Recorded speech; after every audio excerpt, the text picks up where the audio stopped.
Nous appelons également les acteurs étatiques à stopper leur appui à ces groupes, y compris les forces de défense rwandaises et leur aide au M23. La MONUSCO reste essentielle pour apporter la paix à l'est de la RDC et la région. Elle mérite notre appui complet.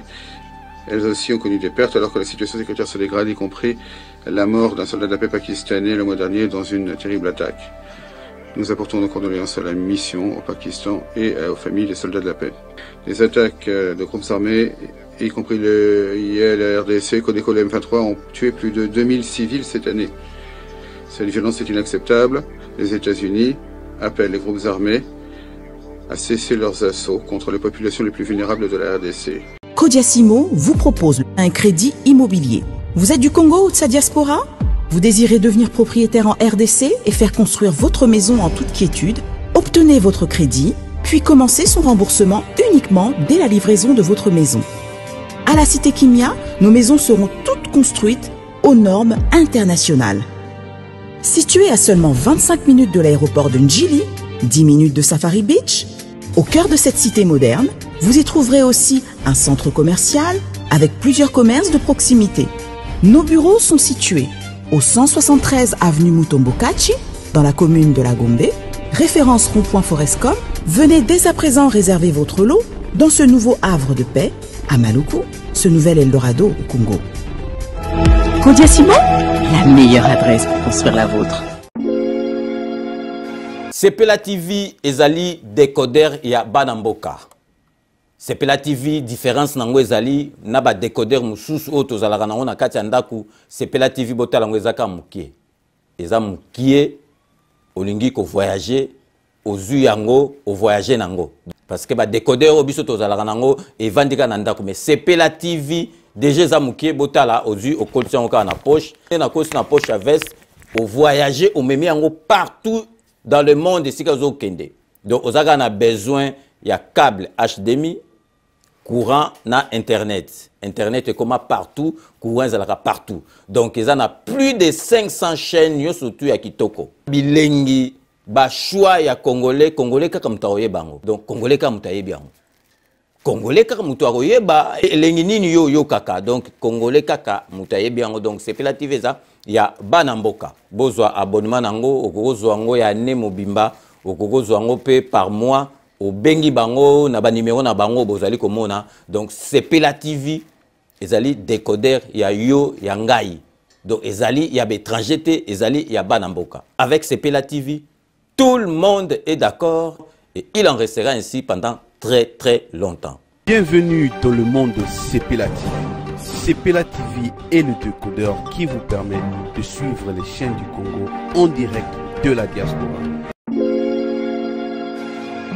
Salut et bienvenue sur Gleboa Original Pecha Maloba officiel. Merci pour votre confiance et fidélité.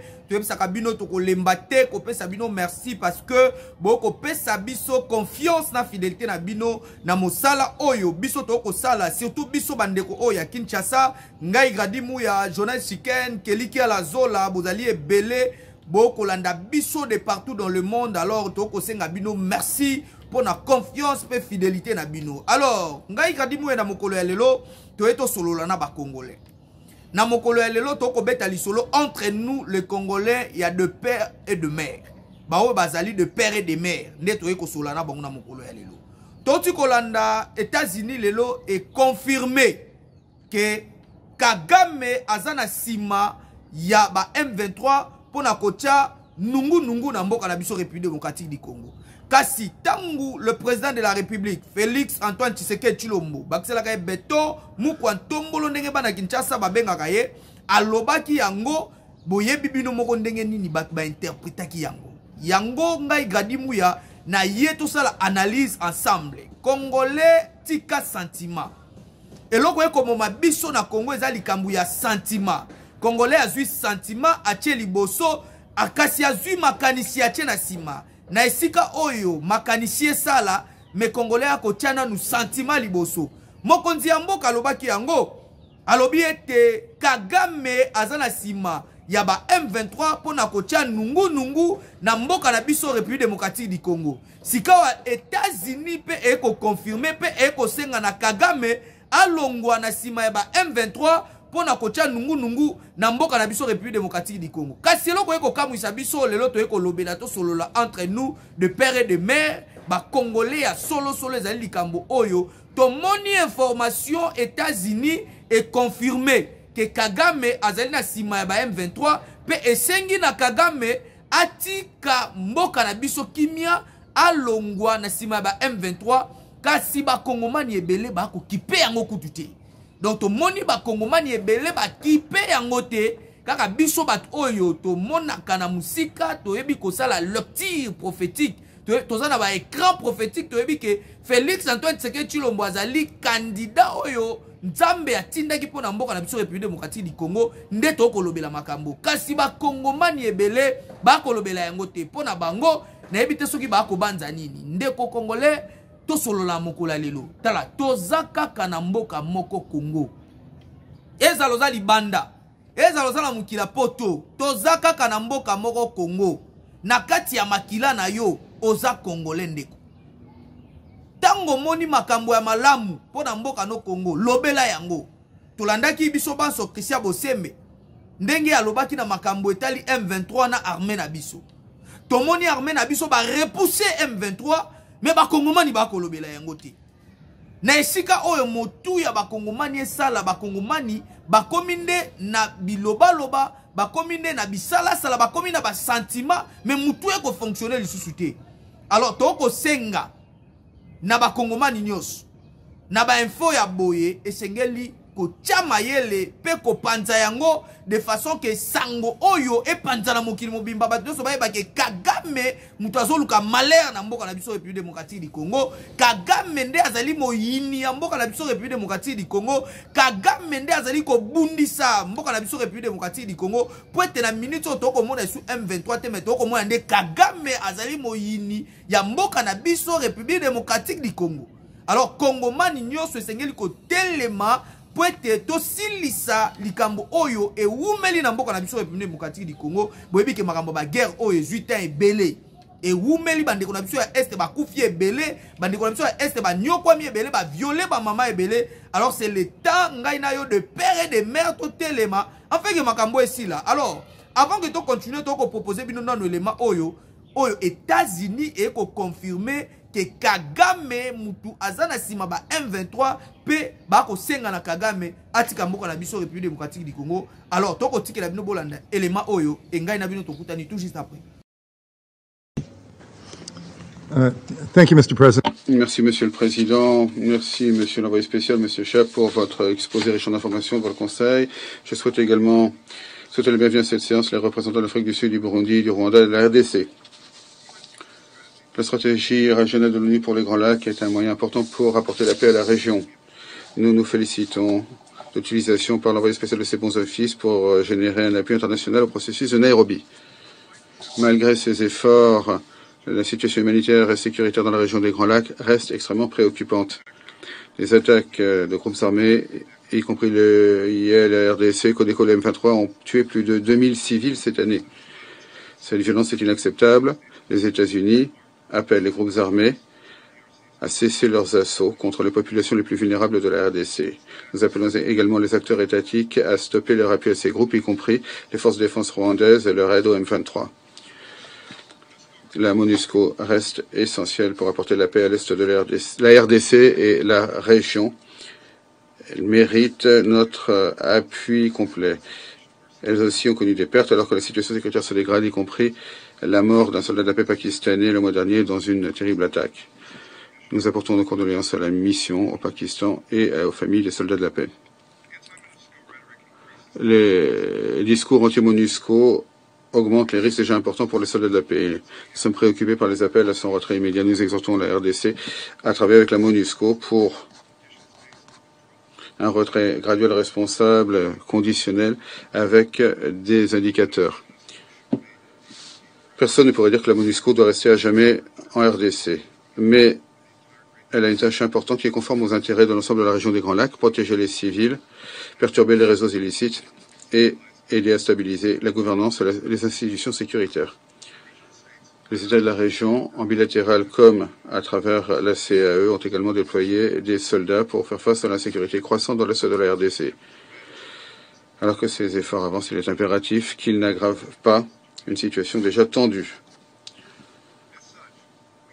C'est pourquoi nous appelons les dirigeants de la région à faire en sorte que les forces bilatérales et multilatérales respectent les droits humains, accordent la priorité à la sécurité des civils et s'abstiennent d'activités illicites telles que l'extraction de ressources naturelles. Il est tout aussi essentiel qu'elles se coordonnent avec et complètent le travail important des forces armées de la RDC, de la MONUSCO et des agences humanitaires de l'ONU ainsi que des ONG.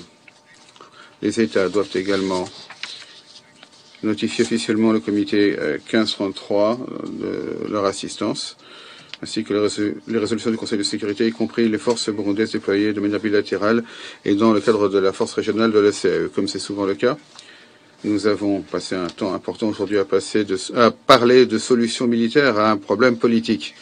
Bien sûr, réaliser la paix dans les Grands Lacs ne se fera pas par la force. La paix dépend d'un processus politique, de volonté politique et de solutions politiques.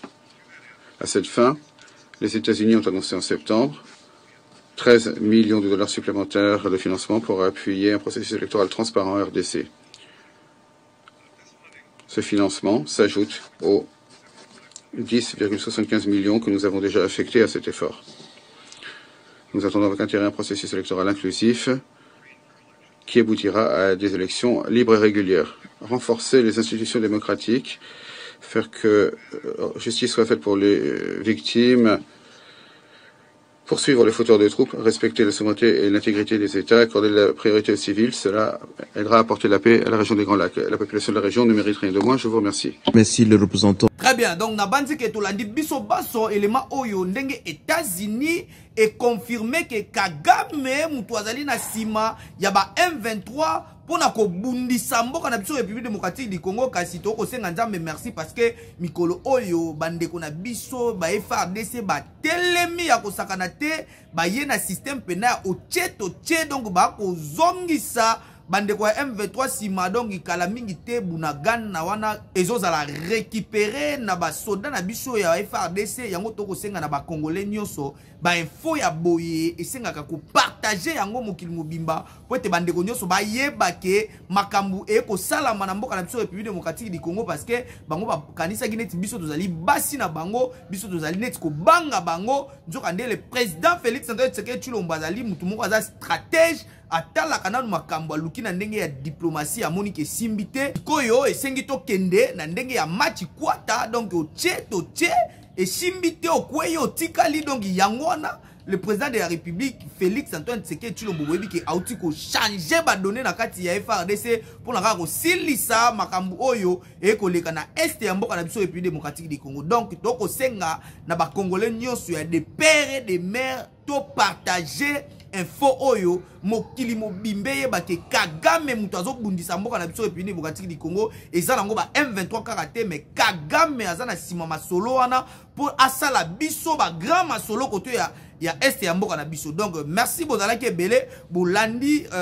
analyse oyo Gradimu ya asali na mokolo ya lelo merci na honorable Jean Mutala wa kotika biso te akotia toujours ba poche na ye afin que mosala oyo ekende liboso merci na grand prêtre César Ngadi akotika pe biso te akozala wana pona kosunga toujours mosala oyo ekende liboso Valentin Kaditu tobosani pe yote pona mosala nyonso okosala na kati ya Chamaloba oyo pe na Kleboa original tobosani te mère Putu de Yalola azali pe wana akosunga biso akotika te boko mona Gradimu ya soka kolata malamu c'est que ba mère Putu de Yalola ba mama Emily Nzemba bazali wana pona kosala ke musala ekende malamu tous les amis ya César Ngadi Kleboa na groupe na biso ya WhatsApp na pesi bino mbote bozali ebele bokomela ngai comme ça tokopesa pe bino na bakombo na bino tokopesi bino ba merci ndenge tokopesa honorable Jean Mutala chai mukenge chai de père et de mère bokomona ndenga ko partager mission parce que o eza ba grand masolo